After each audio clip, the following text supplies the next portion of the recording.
Welcome to EQ Above IQ, Parenting with Emotional Intelligence and Healing the Inner Child. My name is Trina Casey and I'm your host. Today we're going to be speaking with Patrice Washington, and I'm so excited about this interview. She is a best-selling author, a captivating speaker, and hope-restoring coach to women who want to do good work in the world. And I mean good work in the world. She has a new book out called Redefining Wealth for Yourself. It's her fourth book, and you can see Patrice all over the internet. She's been on Dr. Oz. She was a regular on Steve Harvey. She's a great mentor, and I heard about her from a YouTube video, and I was absolutely intrigued by what she said. She is definitely an EQ-minded person. And that's what I want on my show, people who understand emotional intelligence. She's going to be talking to us about her new book, and we're going to be talking about what motivates Patrice and also how her parenting style, how that has affected her career and vice versa. So she has 6 pillars we're going to discuss, like I have the 5 principles of emotional intelligence. So we're going to dig into that, and I hope you really enjoy this. And hey, Patrice. Hey, Trina. I'm on your podcast. Oh my gosh. I'm so proud of you. This is amazing. Well, it was your encouragement that got me here, and I have been loving every moment of it since I started. Patrice, I have nothing but positive things to say about Ms. Patrice Washington, and I'm so honored to have her on my podcast today. And welcome to EQ Above IQ, Parenting with Emotional Intelligence and Healing the Inner Child. So what motivates you to do what you do? What motivates me to do what I do? The aha moments I see, read, and feel from the people that I serve. That's the thing that makes me keep getting up, even when I don't feel like it, even when I haven't had the best day, the best week, the best month, you name it. Many of us didn't have the best 2020, right? But There's something that has to be bigger than you that gets you to keep showing up in spite of. And for me, it's being an example to the women that I serve that obtaining success, however they define it, or building wealth, however they choose to define it, doesn't have to look like stress and struggle and strife all the time. Right. It can be done with ease and grace and peace, and not easy, but also not going against the natural grain of just who we naturally are and who we're called to be. And when I see women like you not fighting anymore and like showing up and doing their thing, it's the thing that makes me say, well, who's my next Trina? Like, who's the person, that will really tap into what they're being called to do and just own it and hopefully enjoy it and love it the way that we both enjoy and love what we do. Yes. And part of the reason why I wanted you on EQ Above IQ was because of my journey with you and working with you, and how much clarity you created for me in finding what my purpose was. I knew I was always going to write books for children. I knew that I had a calling for this, but just having that this is how I'm going to do it has really been like a blessing. And so you're here to tell me and my listeners just how to get to that point. Like you've got this new book coming out. Yay! I'm excited. This is wonderful. Tell me a little bit about the book so that listeners can get to understand what that's about. So Redefine Wealth for Yourself is my forthcoming book that I'm so excited about because it's based on the 6 pillars that I teach on my podcast, Redefining Wealth. And those pillars even came out of my own journey. So just a little backstory for those of you who have never heard of me. I always tell people I'm not here just because of textbook, although I have the education. I'm really here because of testimony. And Trina, I went through my own season, as you know, where I was questioning my purpose. What are my gifts? What am I really called to do? Because my original business, which was a real estate and mortgage brokerage that I founded during senior year in college, went on to become a 7-figure business, but then crashed at the height of the recession, the last great recession. And so I went from this 7-figure business to literally scraping up change and being in this space where I was like, but I thought that was my thing. I thought I was going to do this for the rest of my life. No one had taught me this idea that purpose evolves. And just because you're called to do something in one season doesn't mean that you'll be called to do it in every season of your life. Ah, yes. Yeah. And so I found myself like, well, what do I do now? This is all I know. This is the worst possible industry, real estate, to be in at this time.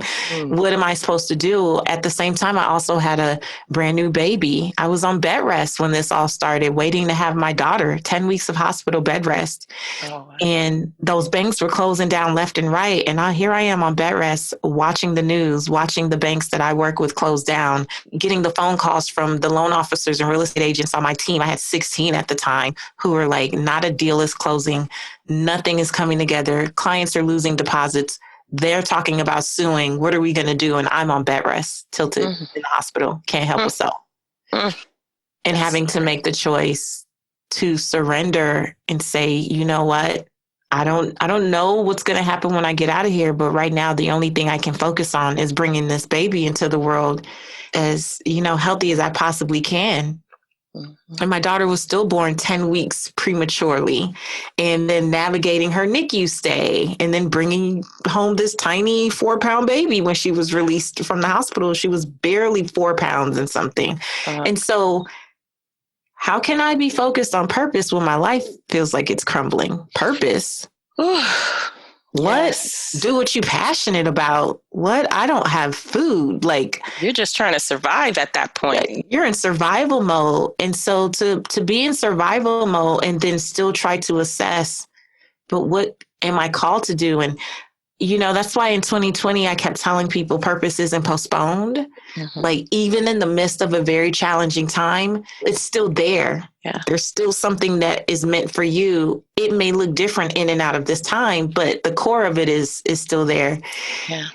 And girl, but you already had your armor built up for 2020 after that experience. Honestly, oh yes, you had your resiliency set up. This is like, okay, all I got to do is stay in the house now. Yeah. Because the year before, I had made my daughter, who's now 13, when she was prepping for middle school, it hit me. She's going to middle school. Like, this is when it starts to get real, right? Not just education wise, but the hormones and the boys and all the things, all the conversations, the mean girls.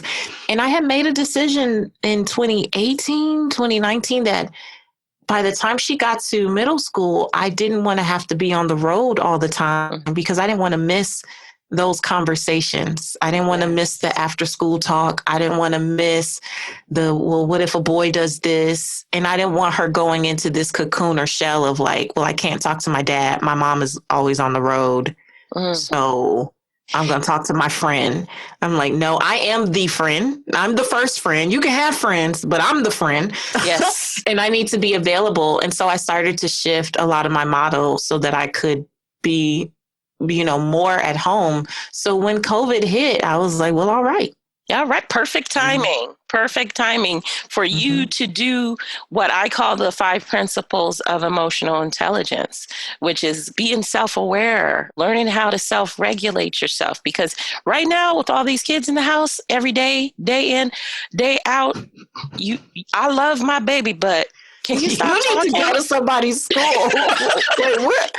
Can you stop talking? What are you talking about? Okay. And then being the motivation to continue to do what you're doing and yet have that empathy for yourself and self-care and compassion and navigating the social relationships, based on all those things. And, those are basically the 5 principles of good. EQ above IQ.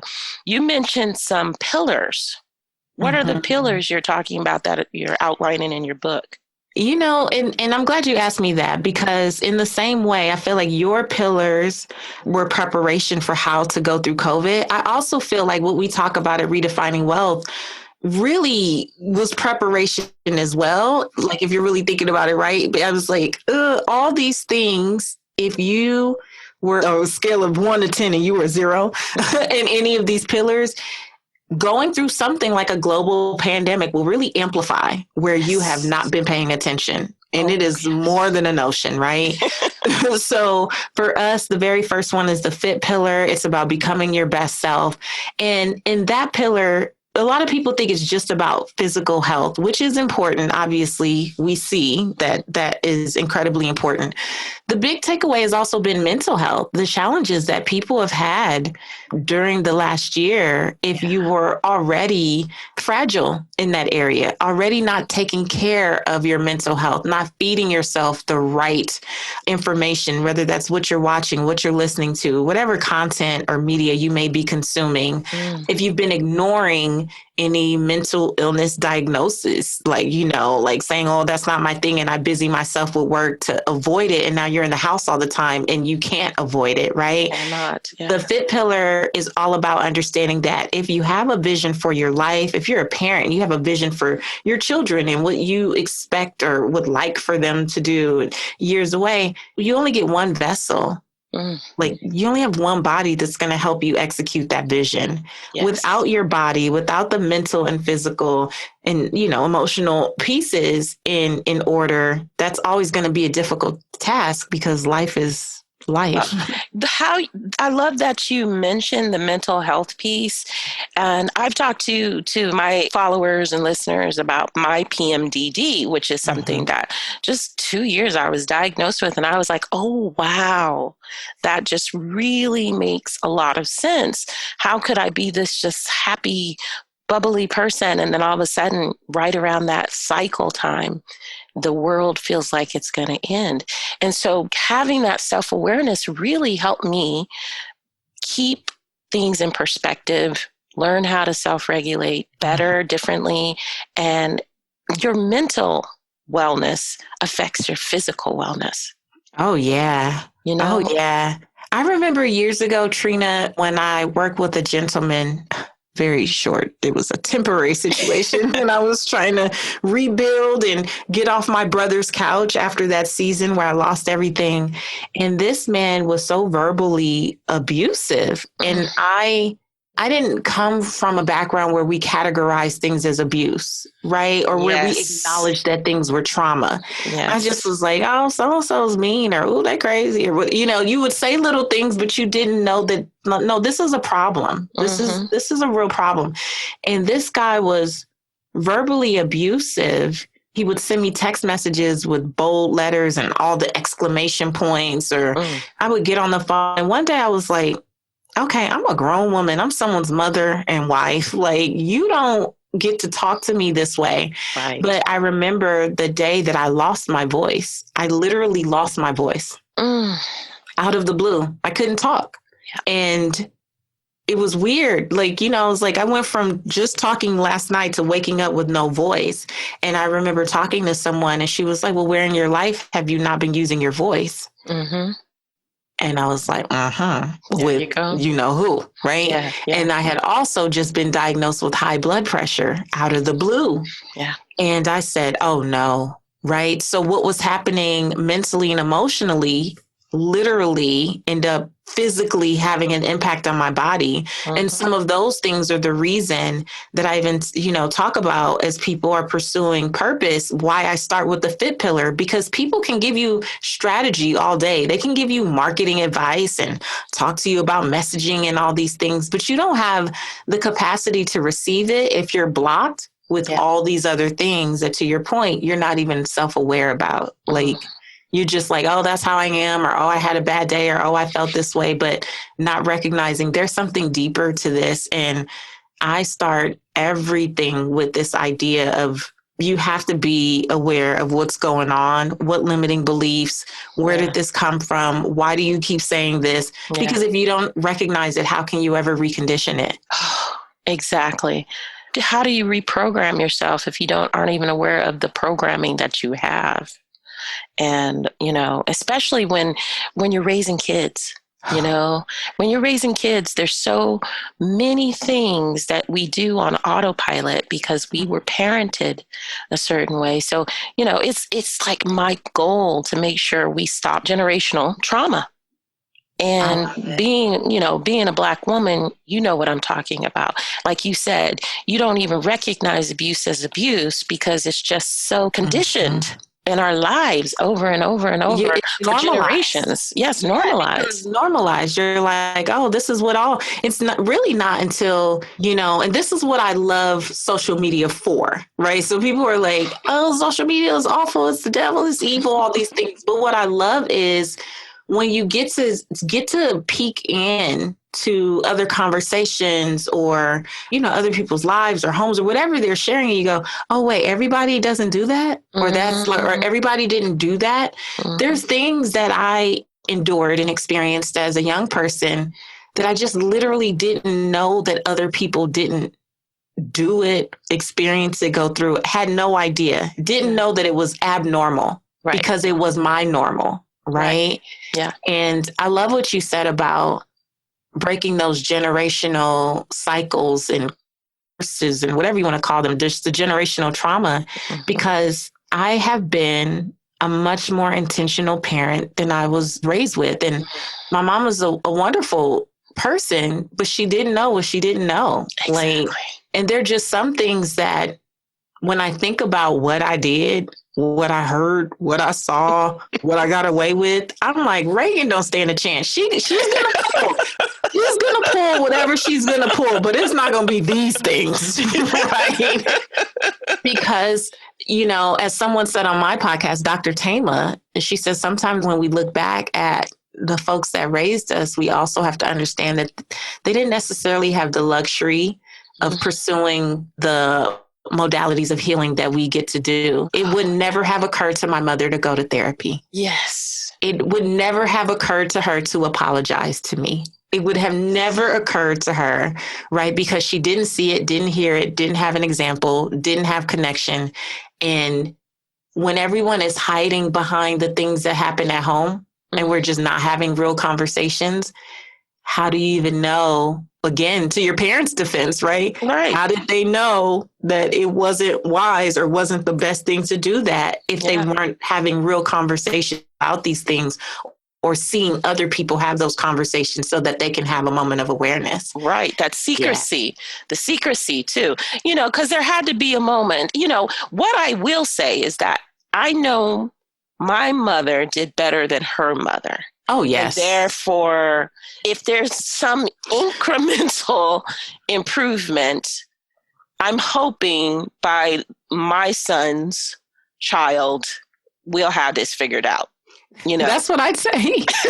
I always tell Reagan, I tell her straight up, I say, you know what? And I've been telling her this since she was like 9 or 10. We've had like really great conversations. And I explained to her why I had to practice becoming affectionate because I wasn't naturally affectionate. Like I'm not naturally all that hugger, people hugger and all the kisses and again and the multiple kisses, right? When she was a baby, I could do it, but as she got older, I never saw an example of that, and I definitely didn't experience it. And so I would tell her, well, mommy didn't have this. That's not an excuse for me not to do it. I want you to know why you may see me back up. Yes. Or you may see me flinch. My initial reaction is to kind of back up. Right. And then I have to be present, come to an awareness that you're backing up from your only child, like from your child. And then I'll tell her, I'm mommy, sorry, you just caught me off guard, or whatever. And then I can go back in. But I have to tell her that, my mom didn't know how to be affectionate because my grandma didn't know how to be affectionate because my great grandma didn't know how to be affectionate. Right. I'm not just this way. No, this is what it is. But she's so affectionate and I try to nurture that. But I'll tell her, you're going to give the best hugs when you're a mom. Like you are going to your kids are so lucky. They're going to be so blessed with you because you're going to love and dote on them until they're like, Mom, seriously, stop. As opposed to you where you're like, could you hug me longer? That was quick. And I'm like, oh, okay. Right. But I love that I could talk to her and tell her why. Right. So that she doesn't take it personally. Yes. She hasn't internalized it to be about her. Yes. And I love that. I love that because I have that conversation with my son too. You can't, I apologize because you have the awareness now and you understand what the impact is. But just letting him know, especially during my time, I say, this is all about me. And so I don't want you to think it's about you. It may not be fun and it may make you feel a certain way, but the foundation of this is nothing to do with you. It also teaches them some boundaries. Yeah. It teaches them to give space and not to be, you know, the super narcs that they are at this age. The world does not revolve around you 24/7. So, you know, it's a juggling. Okay, so we're on the fifth pillar. Oh, girl, I forgot about the pillars. Yes. So this is so good. Okay. So the second pillar is people, and it's about creating relationships that matter. And I think it just speaks to what we were just talking about, right? Like one of the things that I see prevent people from purpose is that they're scared of how it's going to impact the people closest to them. Right? If I'm out serving the world, doing these things, being this person, giving in this way, what will happen with my loved ones? Right? And the thing is, we live in such a society that just glorifies for so many years. And I see the tide turning, but for so many years, as I've been, you know, growing up or maturing, that glorifies hustle culture. So it's, I sleep when I'm dead. I'm a hustle and grind. I'm gonna do all the things. And then, so as a parent, what hit me is like, I can't work to say that I'm doing all of these things for my child and then take any time I could potentially spend with my child being present, not just in her presence, but present with my child. I'm devoting to doing all the things. Right. And then telling her, well, I'm doing it for you. Well, if the people that you're doing it for don't even feel a connection to it, feel the love, like, what good is it? And that has really helped me in terms of being clear about my work time versus my family time. When I unplug, I unplug. When I'm present with my child, she's showing me all the TikTok videos now, but I don't have my phone open. I'm not scrolling. I'm not engaging. I'm just laughing with her at all these videos. And I love in the evening, Trina, when I'm done with work for the day, she's winding down with homework now, and about 7:30, we could meet at the kitchen counter when I had a counter. My kitchen's being remodeled right now, but we would meet at the kitchen counter, and she's like, okay, here's everything I saved. And I have to go through all the things that cracked up for the day, but that's our time. And my husband, that's our time. So sometimes when I come upstairs, he'll say, I love hearing you guys just laugh and talk. That's great. In the thought of him not really hearing that in the household where, when we were growing up, it was kind of like, do this, do that, chores, but just that real bonding, not just at a holiday or on the weekend, but making time for that every evening, every day. For me, that allows me to keep showing up and doing what I do, because when I'm here, when I'm with you, I'm present. When I'm interviewing someone for my podcast, when I'm doing brand work, when I'm coaching my clients, I'm present. I don't have this nagging fear in the back of my head, like, oh my God, my daughter hates me. Or my husband's upset that I'm down here. I don't have it now, but the only reason I'm here is because I used to have it. And I had to get intentional about, carving out that time to be present with the people I say I love, so that I'm free to pursue what I'm called to do. But there are boundaries.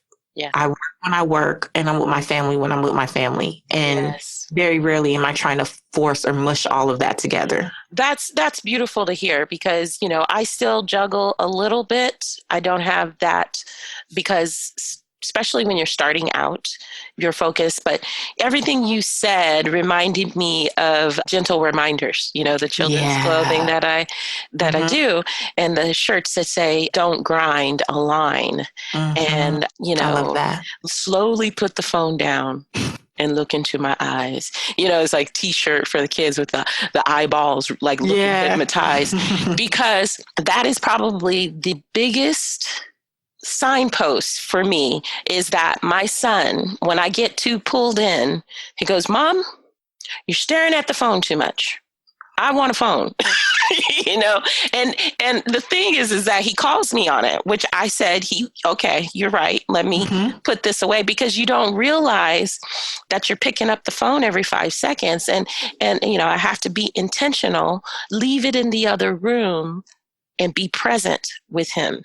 You know what I love about that, though? Because Reagan would do that to me, and still, if it's like a time and she's like, okay, I thought you were going to be done. I'm here, right? Because everything revolves around them. And we both have only children, so that's a whole nother a whole nother layer of their expectations, right? But I love that he's able to say it and you can receive it. And that's the thing, too, that when my daughter calls me on stuff, it's not the response of, well, I'm the mom. Ma'am, you're wrong. No, I don't care that you're 40 and I'm 12. You're wrong. It does not matter. If she's asking to the boundaries part, I also believe that she has a healthy respect of who I am and what I do and what I'm called to do. Right? Yes. So if I say mom needs to do this, this, and that, and then I can focus. Okay, when I tell her and then I can focus on us, then that's what I need to do. Because if I don't, then I'm breaking my word to her. And I can't imagine, maybe it would have gone off well. I don't know. I don't think so. If in 1988, I would have said, you're not focused on me. You guys should see my face right now. I don't think I would have survived the day saying something like that. Who do you think you are? Who do you think you are? The world doesn't revolve around you. I said what I said. Do as I say. All the things, right? And so all those things that reinforce that you don't matter. Yes. And then we wonder why we go out into the world and we're in relationships, or we have this imposter syndrome at our jobs or in our careers, because this notion of like, you're secondary or no one wants to listen to you. That's one of the biggest things that we talk about every week in Purpose to Platform now. Yes. It's this idea like, well, who's going to listen to me? I'm like, there's so many people that want to listen to you. But when you come from a background of not being heard, or when you tried to speak up and say something and you were dismissed, you were denied, shut down, shut down, sometimes violently shut down. It's heartbreaking when I think about it. And, one of the things that is so important and what I'm doing in my coaching is that I teach people to reparent themselves as their parent, their child, through the parenting process of their own child.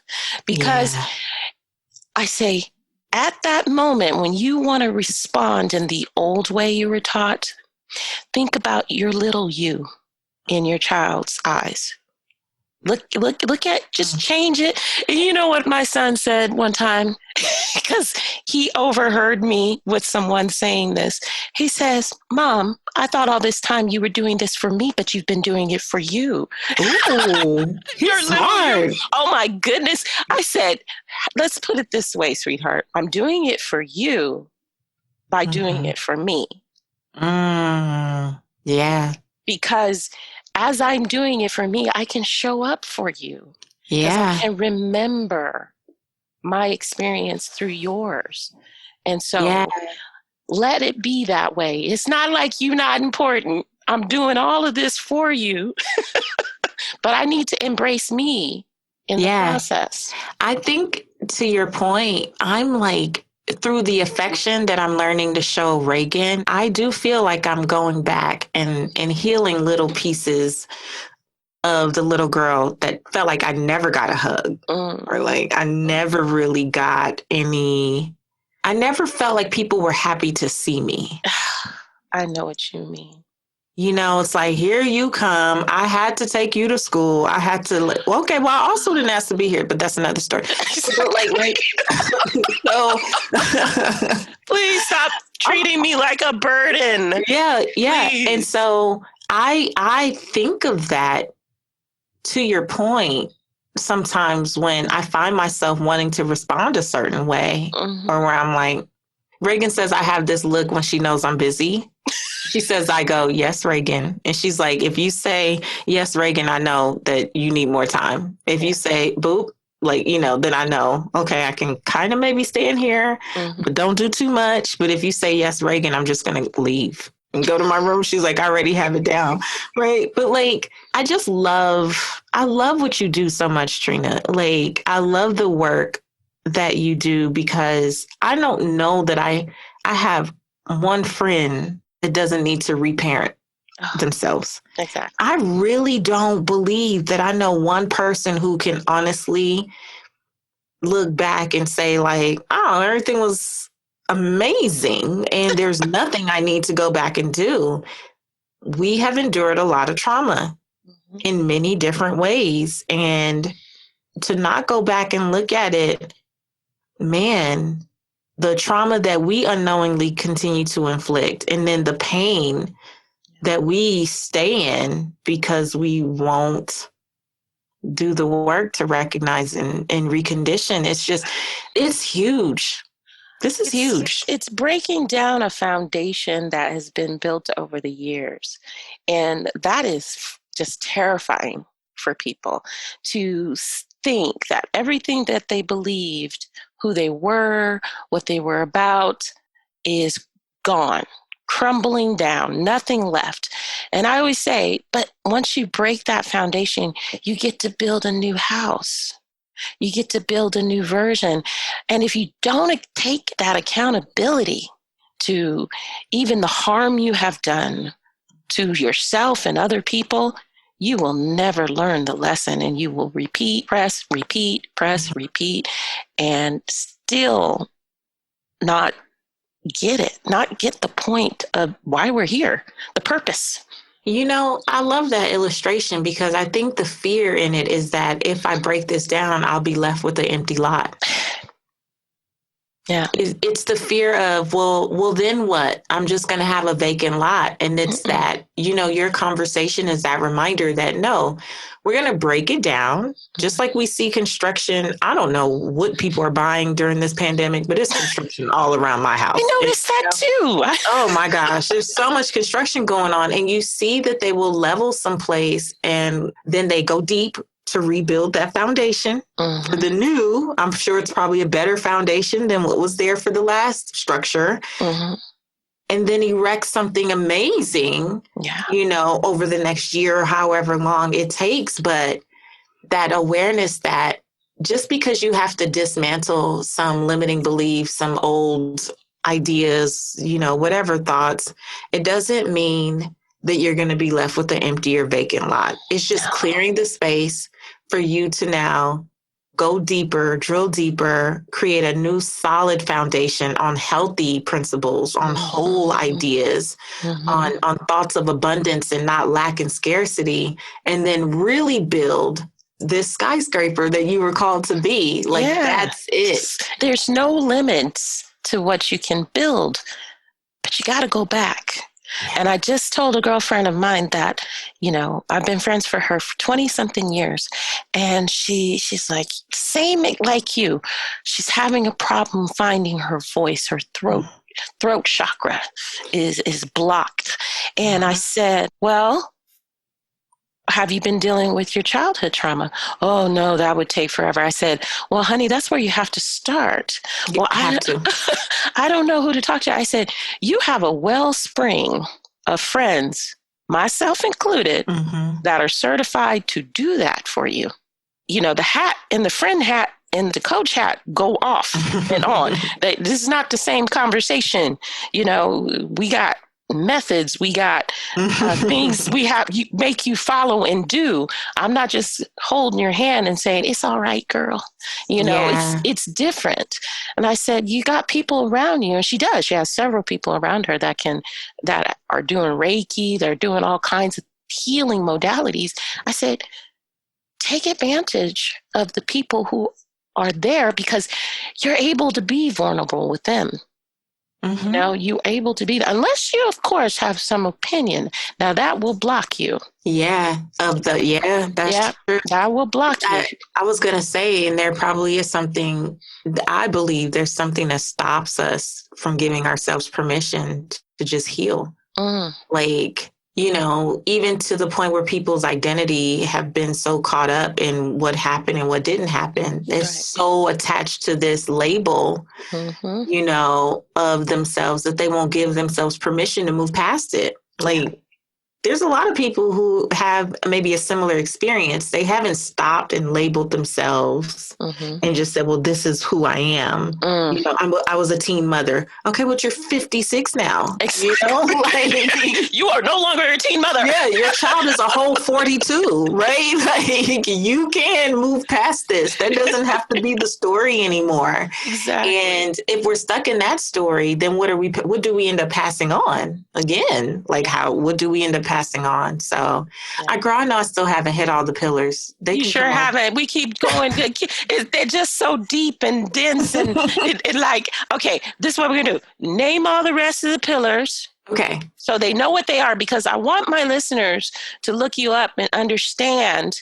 Yeah. This is your method, and this is what you focus on. Okay. So we said, what was so I gave you fit pillar. I gave you people pillar. The next one is space pillar. I am so big on this idea of just understanding that it's our responsibility to set our lives up to support us. So if we say we want something, if we say we're going to do something, how does our environment actually reflect that so that we can make it happen? The next one is the faith pillar. This is about believing in something greater. It's not about, oh, you're a Christian, oh, you're a Buddhist, oh, you're whatever. For me, it's about being connected to something so that when life happens, you already have a process for how you deal, for how are you resilient? How are you going to move through that? Yeah. How do you self-regulate? How do you self-regulate? And so if you say that you have a belief of some kind, do you make time for it? Because usually we wait until things blow up in our face and then we're like, well, maybe I should go. But it's to tap into what you already do. It's not to go, not that you can't, but I just think it makes a really tough time tougher. Yeah. Well, it's not your Band-Aid. It's your habit. It's how you you know? Yeah. Then there's the work pillar, living your life's purpose, which is essentially, you know, what we started talking about, just really tapping into what your gifts are and how you can use your gifts, your talents, your experience to do great work in the world.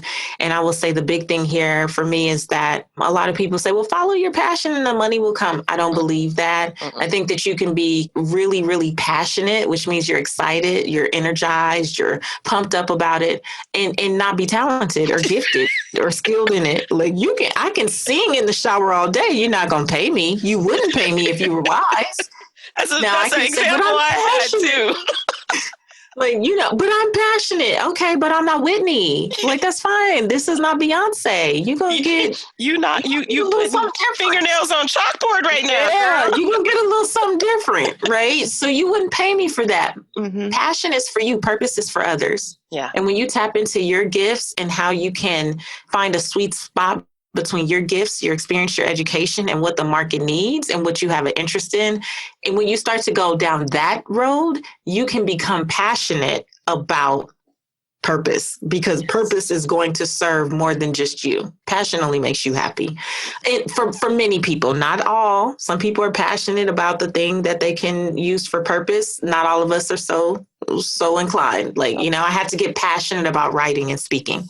Okay. And then the last one is money.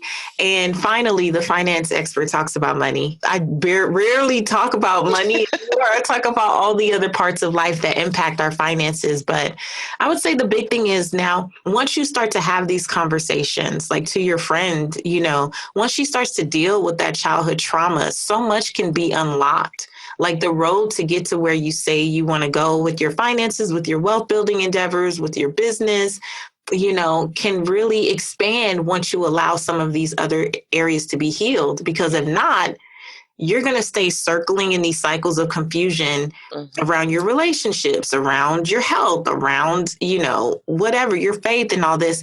And then your attention will have to keep being directed there as opposed to on the thing that you said you wanted to do. And that's why we can say it and declare it all day and make no progress, because the truth is we are confused and consumed with these other areas that are impacting our finances, just, maybe not as directly as we think. It's not the job. It's not the boss. It's not if I move. It's not if I get a different house. It's not if, when I get married, when I get divorced, it's all like, if I did this, or if I did that, or ifs, and all those ifs just kind of like multiply and you never move. You never move. It's the happy when. Yeah. That's what my word for this year is contentment. And my prayer every day is that I be content with contentment and not happy when. I'm happy now. Yeah. I got to just keep choosing every day, no matter what my experience has been, to fight for gratitude and be happy now. So yes, that happened, but today I'm happy that whatever, and I just feel like in this time, we're so bombarded with all the images in social media and the perfect little, matching families and, the perfect this and the perfect that it really contributes to this idea. Well, when I get that, when I have my engagement photos, that look like this, when I have the birthday party with the 1,600 balloons going across, girl, you at home. Where are you going with all these balloons for this one picture? I hope, how long these balloons going to be there, right? But you hear it, and I'm guilty. Sometimes you feel it. And I'm like, oh, okay, well, when I do that, and then I have to, oh, ma'am, no. You're good now. I'm good today. I'm good right now, because I don't know what's happening on the other side of those balloons. I don't know what they got going. I may not have balloons, but I'm okay over here, right? Yeah. Comparing yourself is the worst thing that you can do to go forward. And I know, because I lived in LA. And I'm from LA, so. Okay. I didn't know that. I didn't know you was from LA. Yeah, too. I'm from LA. Yeah. The way to look, the body image, and beyond the fit pillar, beyond that ideal of being fit. You don't have to be a size 0 to be fit. Right. Because the fit pillar is not about a number on the scale or a dress size. No. Because you can look thin, or whatever you measure it to be, and be completely unhealthy, because that's been my experience more than once. Mine too. By the way, you look good in those Bahama pictures. Thank you, girl. I was like, look at Patrice looking all tight. Okay. I was like, but I ain't comparing. I'm good.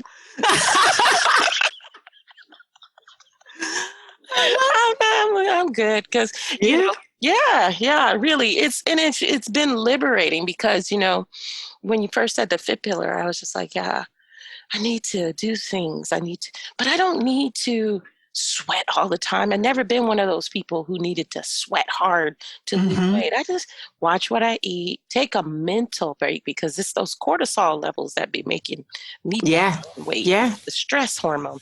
So I just, as long as I keep my cool and calm, I just maintain, Sometimes for me, it's going to sleep. It's just go the heck to sleep. Go to sleep. Go to sleep. I just read about COVID that it's a connection. Melatonin that you produce to make you tired is actually helping fight COVID-19. Because when you sleep, you rejuvenate. This is the most powerful time of your day, is when you're sleeping, And yet you have people saying, I'll sleep when I'm dead. And it's like, you're going to be dead a lot faster.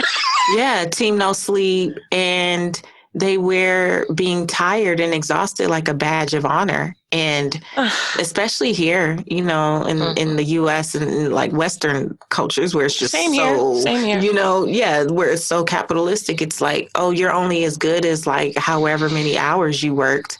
And I've just been like, no, like I don't even work on Wednesdays. You can have an amazing opportunity for me. It would have to be outstanding for me to say, okay, I'll go ahead and do that. I don't care if it's 10 minutes. Like I know that my days can be so packed that I wanted to create a day off in the middle of the week. So I work Monday, Tuesday, Thursday, Friday, so that I can have that time to come back down, to rest, to do whatever. Be in your house. To just be. And people are like, well, what do you do on Wednesdays? Nothing. If I don't feel like it, I may do nothing. I have therapy. And then I may do nothing. The goal is not to jam pack it with a to-do list and feel like, oh, it's my personal stuff. Yeah. You know, I remember my assistant's like, do you want me to book your, doctor's appointment on Wednesday? No, that's my day. I don't even want to go to the doctor on Wednesday. I just want to be. Yeah. You know what it is, and I talk to my listeners about this, globalization of trauma, the slave mentality is, I feel like our purpose has always been perpetuated to do something for someone, for some reason. And we're just always in this go, go, go slave mentality. I'm not valuable unless I'm doing something. Unless I'm doing. And I'm making money for someone or myself, even myself. But it's just, I said, let go of the overseer. Ooh. Just just be. You are nobody's slave. You're not a slave to yourself.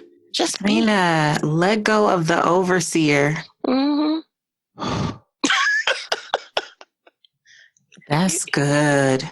Yeah, wow. That's so true. That is so true. Yeah. Even as when folks transition to entrepreneurship, one of the things, I try to remind people, and one of our modules where we talk about, building an empire is remembering that you're not creating a job for yourself. Like, this is not, right? I'm going to, the same, I left there because they abused me, underpaid me, didn't do this, didn't do that, worked me all day. And then you leave there and create the exact same scenario with your name on it. Exactly. Because you don't know any different. Yeah. You think that's the only pathway to success. I have seen so many people who are millionaires, billionaires. They barely work.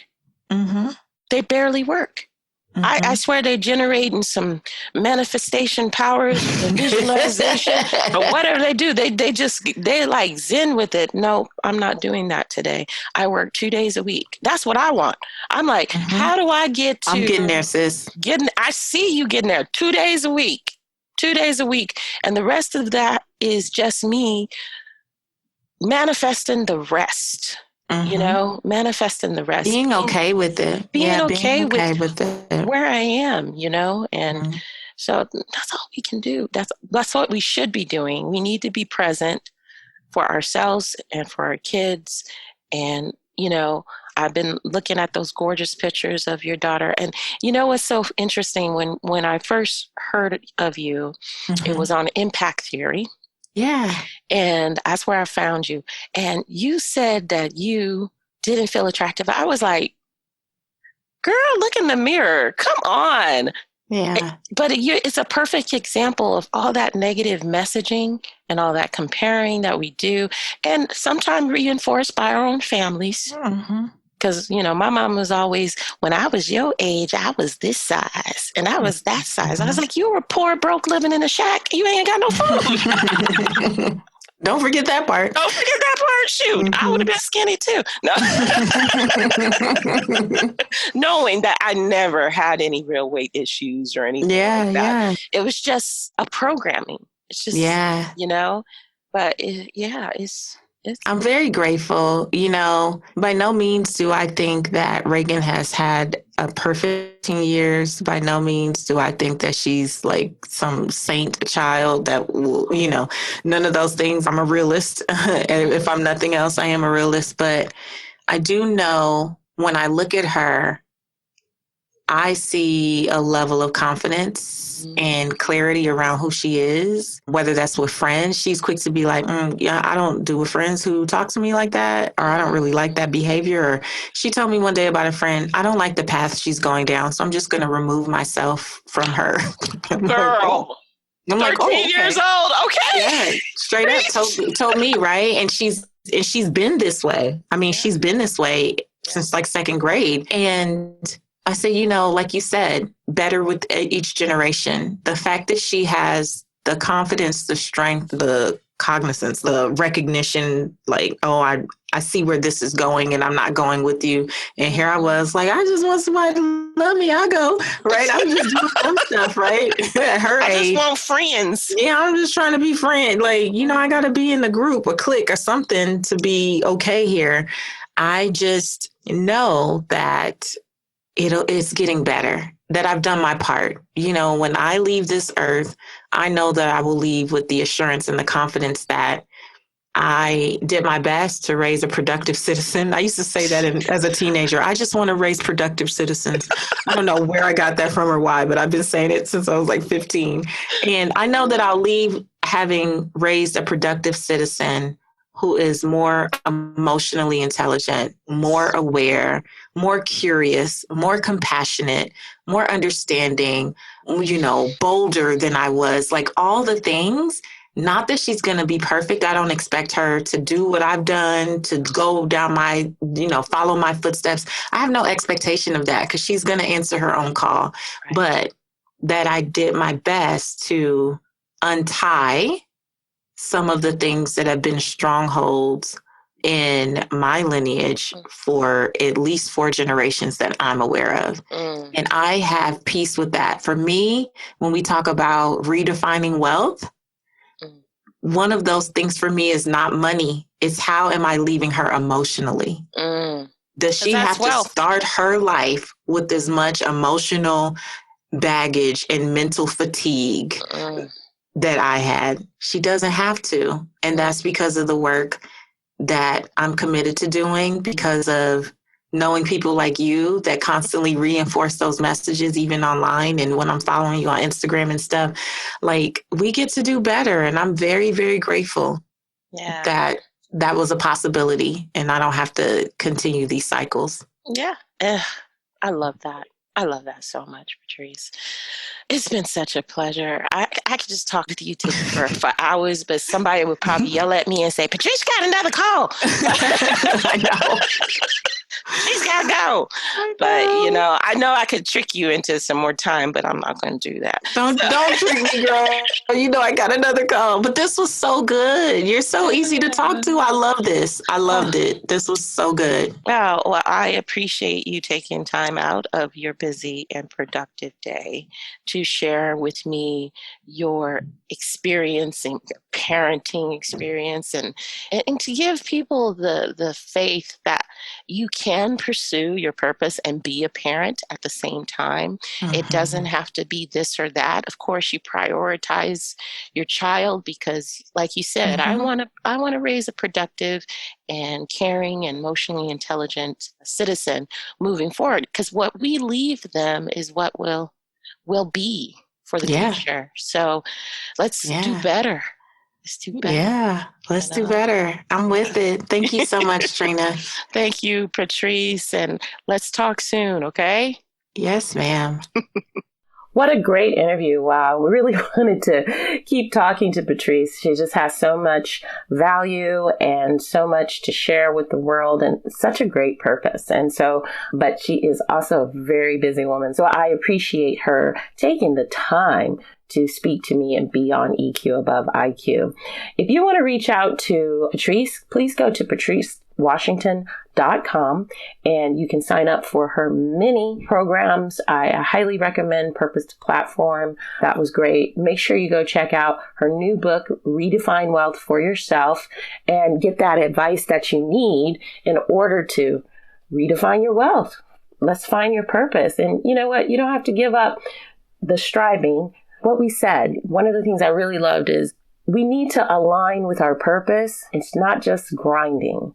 And because grinding doesn't make you happy. Free yourself from the overseer, as I said in the interview. And let's move forward in purpose. You can also hear her podcast, Redefining Wealth, and where she speaks to many different coaches and entrepreneurs and people out there who are giving so much good value to you and the people in the world, adding value to the world. And that's what's important to me. And that's what's going to make us a more emotionally intelligent world. And thank you for listening. I hope you enjoyed this, and I will see you next time. Have a blessed day.